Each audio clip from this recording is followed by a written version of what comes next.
Hi Dom, how you going? Hey Alex, how are you, mate? Good, thanks. Yourself? Mate, I'm just calling in regards to that assignment. I've noticed you haven't uploaded your work to Dropbox. Is everything okay? Yeah, I haven't got around to it yet, I'm sorry, I've just been a bit busy. Okay, mate, well, why don't you just put what you've done so far so we can see what's left to do, and I think we should have a group meeting tomorrow so that we can finish it on time, if that's alright. It's due quite soon. Okay, yeah, sounds good. I'm free tomorrow, so if you just email me the details, I'll get back to you. Okay, so I think we're on the right track. I was just a bit concerned about your part, Alex. Alright mate, see you later. Okay, so I think we're on the right track. We're all just a bit concerned about your part, Alex. Yeah, I think we all agree that it is not quite where it needs to be in this stage of the assignment, and it needs to catch up a bit on the other parts. Would you agree, or?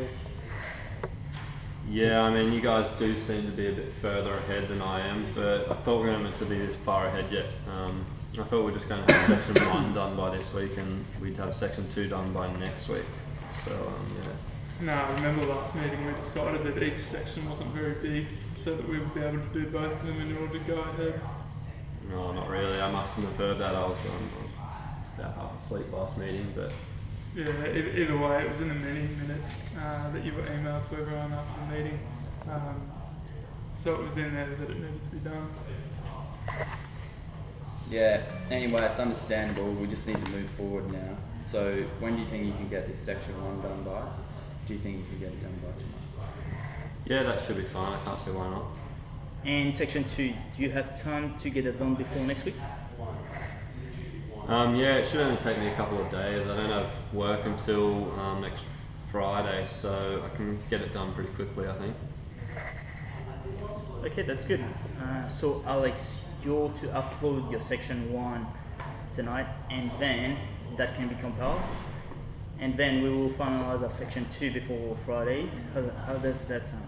Yep, sounds good.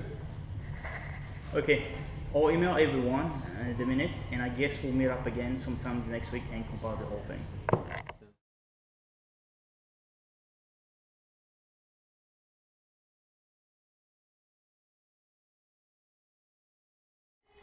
Hey Don, can I see you for a sec? Yeah, sure, mate. What's up? I just need to talk to you about the floor plan for option 2 for this project that we're working on. I was just reviewing these floor plans, and option 2 here has not got the updated internal layouts. I just wanted to know why it hasn't been updated and how we can proceed and get this package done. Yeah, mate, I thought I'd done everything that was asked of me. I was responsible for option 1, and I thought we discussed that you were going to rectify option 2. No, that was yours to get done. We discussed it yesterday's meeting. I'm working on other projects right now. Yeah, mate, looking at the meeting minutes from yesterday, it says here that I was delegated option 1 of the floor plan and you were going to finish option 2 before starting to compile the package. Do you feel overwhelmed with the amount of work you need to get done? Should we re-delegate some tasks, or can this thing go out this afternoon? Sorry Don, I didn't realise these tasks were meant to be completed. I'm feeling a bit stressed by this project over the past few days, but I'll postpone what I'm doing at the moment and get it done. Right, mate, well, I'd offer to help, but I'm absolutely swamped at the moment. Although I know Alex hasn't got much to do at the moment, so perhaps we can get him to help you with that workload a bit. He should be able to help you get it out on time. Hey Alex, do you think you'd have a bit of time this afternoon to help James with his deadline? Yeah mate, I can give you a hand. I'll come over to your desk after this and we can talk about how we can divvy this thing up.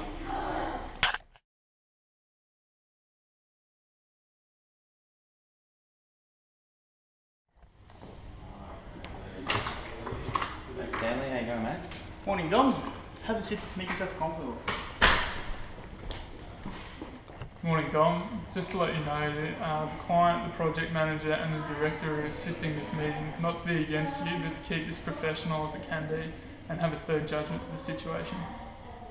I don't mind whoever is involved in this meeting today, as long as we keep this fair. So let's begin, shall we? You know why I'm here today? Okay, it is true that I'm a long-time friend of Peter Roy and have been working with him several times in the past, but my decision on choosing him instead of you has nothing to do with our friendship. We were fixed to a clear budget, and after examining the prices, we figured your costs were unfortunately too high for this project. Look, Harry, I know my prices are high, but my services are to the highest standard and above all suited for a project of this size, whereas Peter Roy has never been involved in such a big project. Well, I've worked with Peter in the past and had some very good experiences with him, but they were all on smaller projects. I was not aware that he had never been engaged on a project this size before. I'm now concerned about the choice in contractor, but I agree with the architect on one thing though: your fees are limiting our budget. Okay, first things first, let's clarify whether the choice of contractor is correct in terms of suitability for the job. Harry, have you verified and have guaranteed that this contractor of yours can deliver and meet the deadline for this job? This contractor I chose has never worked on any project this big, but has come close to it by working on slightly smaller ones than this. He's aware of the scope of the project and has assured me he can deliver.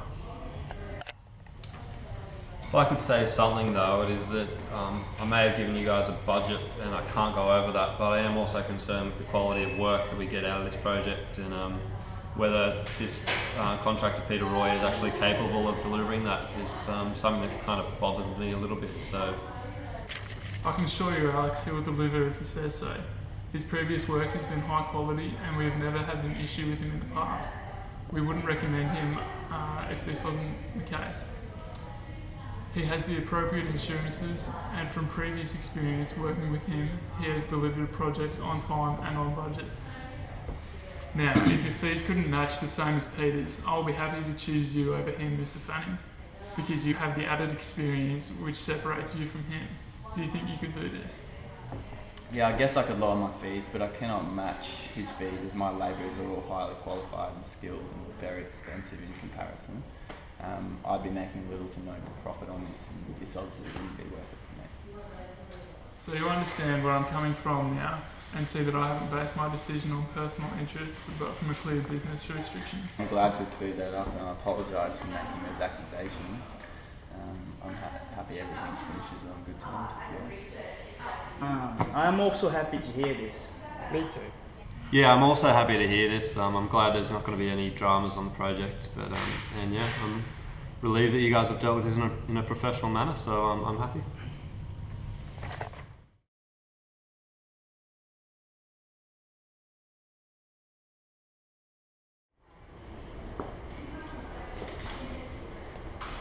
Hi Sam, how you going? How are you?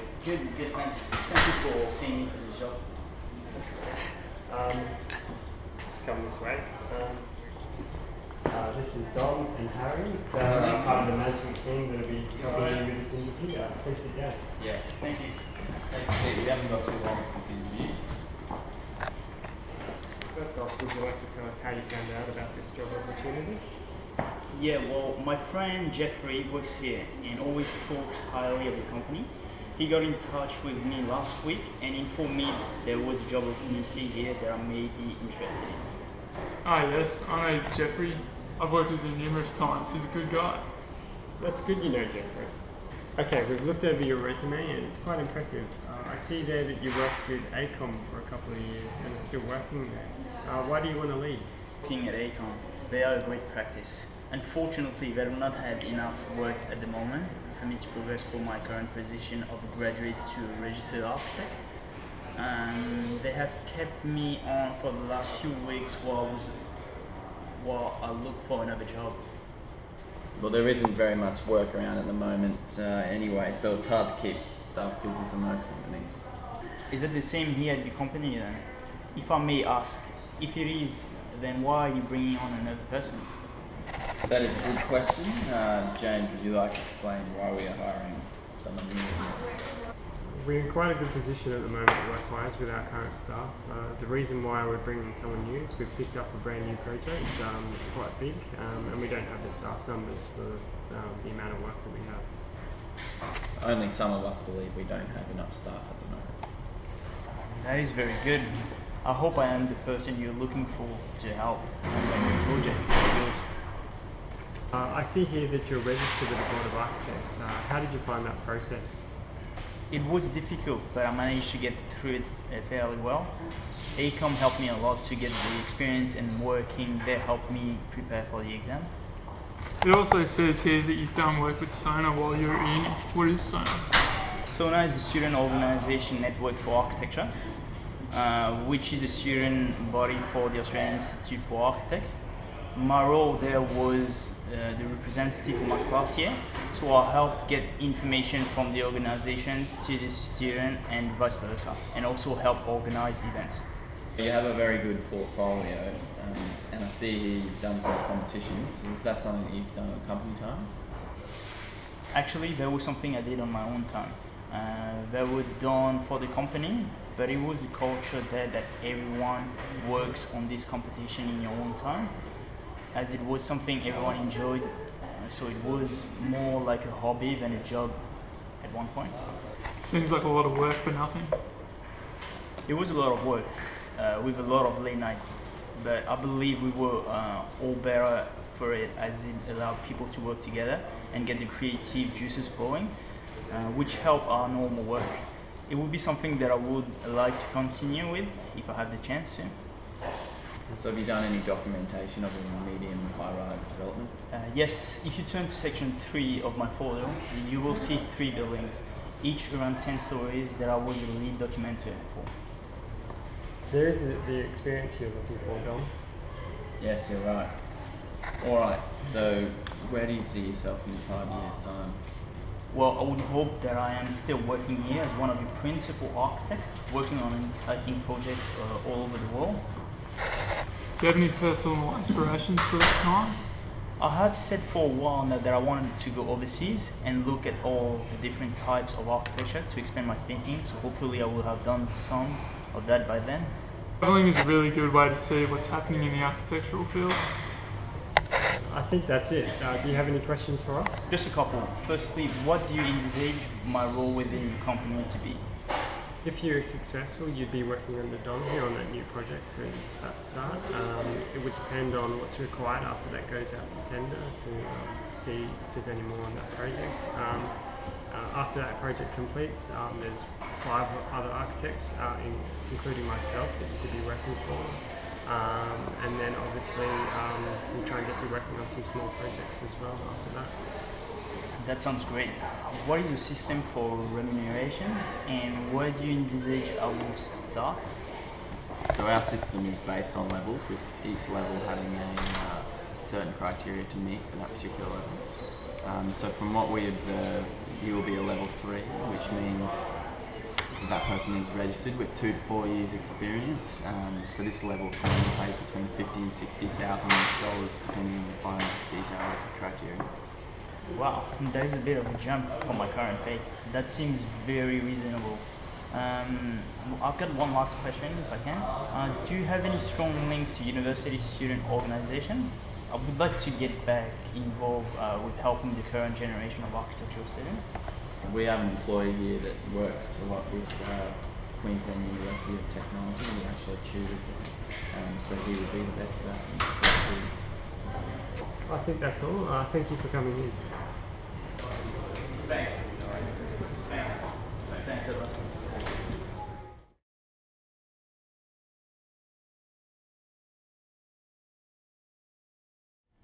Yep. Hi. Alex, how you going? Good, this way. This is Dom and Harry. And that would happen with the interview. Cool. Okay, let's get this going. I've got a meeting in 10 minutes. Okay, let's start. How did you hear about this job opportunity? I just came across the ad in the paper. I just thought it'd be a good job for me to do. I have your resume here, Alex, and I don't see a lot there. What have you been doing for the last few years? Well, after studying architecture for 9 years, I haven't really done a lot since then, but I've mainly just been helping out my friends with a few jobs, and most of the companies I've applied for hired someone else, so I did, however, work for a small company a few months ago, but that didn't quite work out. Why didn't it work out? Unfortunately, they just had to let me go. Don't think that's the whole story. My good friend Charlie told me, he owns a company out there, and he told me that they had to fire you because you weren't good enough and you couldn't meet the required deadlines? Oh yeah, well they were slave drivers there. They expected me to always stay back after 5 p.m. and also whenever I wanted to go out for my smoke breaks, they would get cranky, and so yeah, it wasn't a very good place to work. Tell us how you found university. I finished my degree 3 years ago actually, after studying for 9. I thought it was a 5-year course at QT. It is, I just struggled a bit and failed a couple of classes, so I got kept down for a couple of years, that's all. Well, that would explain your GPA, wouldn't it? Do you have any interests outside of architecture? Not really, I'm trying to start my own veggie garden so I can start selling veggies out of that. How about your folio? Did you bring it with you? Yeah, I have a few pages here I did some sketches on, so I'm just...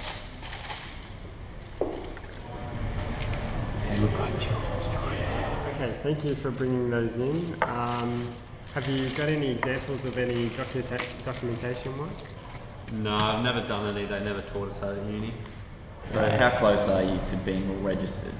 I'm not sure really, I've never really planned to get registered, but I'm sure it'll happen one day. Where do you see yourself in 5 years? Hopefully I will have got my garden going well enough that I won't have to work, so I'll just sell veggies. Not practicing architecture? I don't know, I'll see how things plan out, you know, make a cool little veggie garden.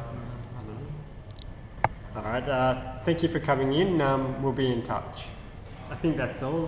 Do you have any questions for us? No. Alright then, thank you for coming in. We'll be in touch. Yeah. Alright, cheers guys. I don't like him, he doesn't really seem like he wants to be an architect. He doesn't seem like we could rely on him at all, plus he doesn't have the level that we require.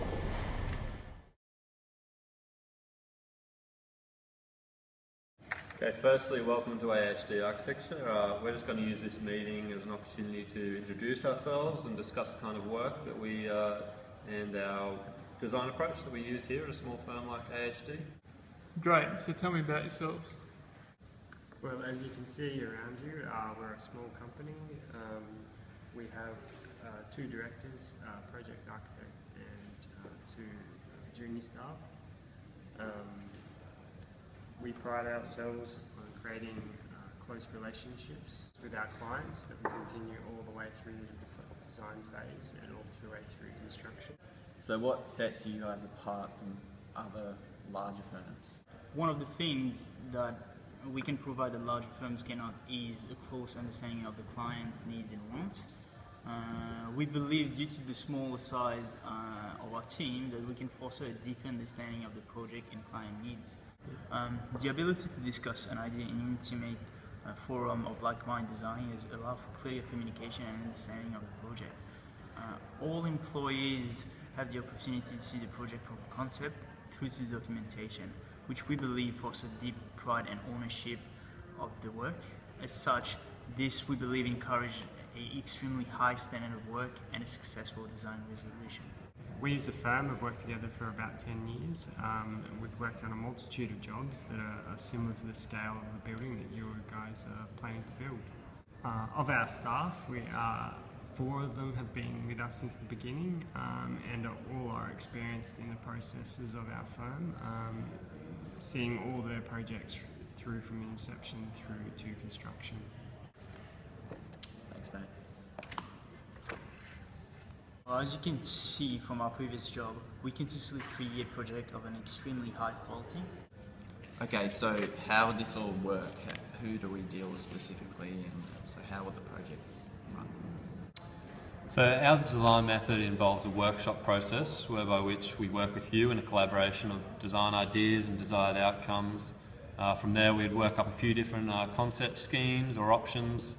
Then once again meet with you to discuss these potential outcomes and ideas before picking the most suitable one and moving on to design development and documentation phases.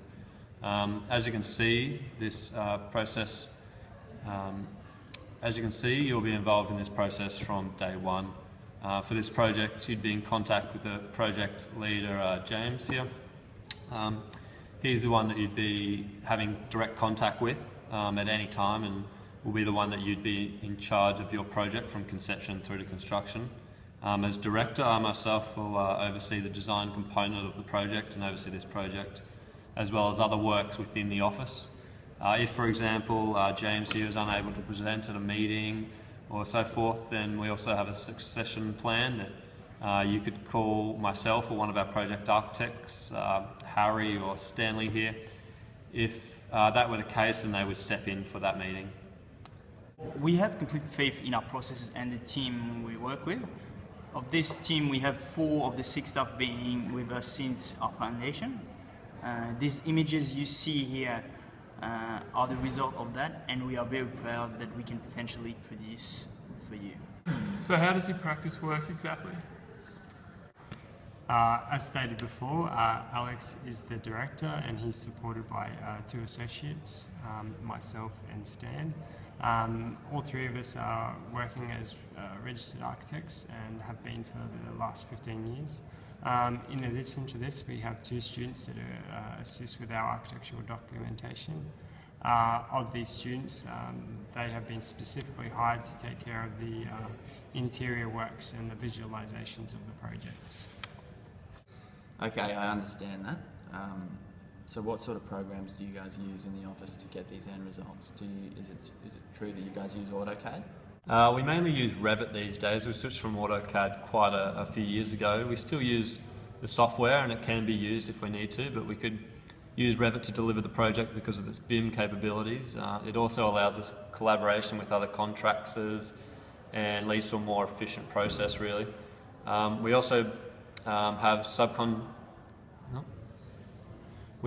subscriptions to our various visualization software for producing renders, videos, graphics, that kind of thing, and ensuring that we always have the latest and up-to-date, best quality software. Okay, so one of the most important questions we need to talk about is costs and fees. Could you give us a quick rundown on how it all works with you guys? Sure. One of the major benefits in regards to the cost is the small size of the office. We are a smaller firm.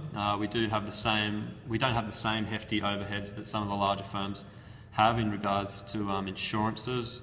As a result of this, we can charge an hourly rate which is not as bloated as the additional costs from the larger firms. And then also an offshoot of that is that because we are a smaller firm, you're getting the more experienced architects working on your project. And instead of, unlike the larger firms where they can sometimes get palmed off onto less experienced staff. So what you see is what you get, really. Okay, that sounds good. Thanks for meeting with us today, guys. Okay, so our meeting today, we need to discuss the addition of ramps and extra lifts to the building. We believe these are absolutely crucial for your building. In fact, we believe they're a necessity. Why do we need ramps? They're so ugly. I hate them.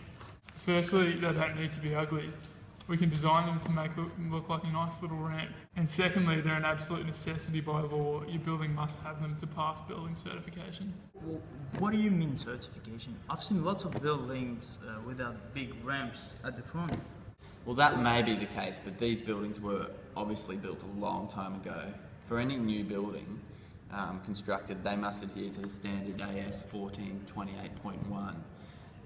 We must design in accordance with this standard, and if we do not, we leave ourselves open to be sued for discrimination. In addition to the legality surrounding disabled access, it is important to make buildings accessible for everyone. Ramps and lifts are not only used by the disabled, they serve as a function for everyday life. What if you had delivery to the building? Without ramp access or a service lift, how would you get these things up into the building? What if you fell off your bike and you couldn't walk upstairs? These things happen to all of us, and we must design to cater for these needs. Okay, so I see your point. There's clearly a necessity to have these ramps in the building, but couldn't we just put them at the back of the building so that we don't have to ruin the front facade and the aesthetic of the building that we're trying to achieve? Well, that's not possible, as it doesn't provide equal opportunity for disabled access, and in effect it shuns anyone with a disability. So these ramps, they don't have to be an eyesore. We're able to design them so that they become a pleasant entry to the building and a really nice point of the design. Here are some examples of previous work that we've done incorporating ramps into our buildings. Oh, okay. These actually they look good, huh? I'm sure they were quite expensive, and I don't believe our budget can afford it. Okay, I can answer that question. The cost of building a ramp for disabled access is actually quite minimal compared to the legal ramifications that there are for the potential threat of being sued by not only to yourself but to us as architects. There has been many examples of this happening. The building owners end up having to pay millions of dollars to the plaintiffs. In addition to this, there's also the cost of then retrofitting in ramps and lifts and everything like that into your building, which makes it even more expensive than doing it now in the initial design. You can see providing this access really is a necessity for you guys. We also feel really strongly about designing buildings that are usable for everyone. Another thing I believe you could consider is the image that you create for your company if you don't provide this access. As a large company, I'm sure that you understand it's beneficial to foster an image of acceptance of community and engagement of this community. So by not creating equal opportunity and equal access lifts, we marginalise a large portion of the community in which you guys are seeking to engage. And this could reflect poorly on your company. It may hinder your business prospects or employees' interests of working for your company. Okay, so I see your point. We really do need to include these, don't we?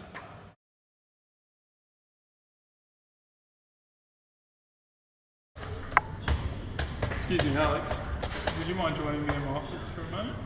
Sure. Come on, Alex. Hey Alex. Hey, Alex. Hi guys, what are you guys doing? We need to talk to you, mate. What's this meeting about? Alex, these guys have brought it to my attention that they're worried about your social activities. They've told me that perhaps you're drinking too much, and it's quite evident at the Christmas party. Oh, Harry, I do really apologise about that. I had a big day at the office and those first few beers really hit me for 6. It wasn't just a Christmas party, mate. It's obviously every time you drink. We're just worried about you, mate. We don't want you hurting yourself or someone else. Yeah, well, I suppose I kind of understand that. Alex, this is really affecting your work output. In the recent months, I've noticed you coming in work late, smelling of alcohol, looking like you haven't been to sleep. Yeah, mate, we can't keep on covering up for you, man. We're bringing this to your attention for your own good, Alex. When you're on your game, you do good work, so I'm not letting you go. I'd much rather sort this issue out by getting to the bottom of it and returning back to your normal self. So Alex, can you tell us why you feel you drink so much? Look, I'd really rather not say. Come on, mate. We're here to help. What happens in this meeting stays in the meeting. We're not going to say anything. Telling us what the problem is will make it easier for you. Okay, yeah, well I started drinking heavily when my girlfriend Lindy broke up with me. It just seemed to make it easier, I suppose. I just continued drinking, starting earlier, finishing later. I never really drank at work or came in drunk, just hungover, but I always tried to work my hardest, guys.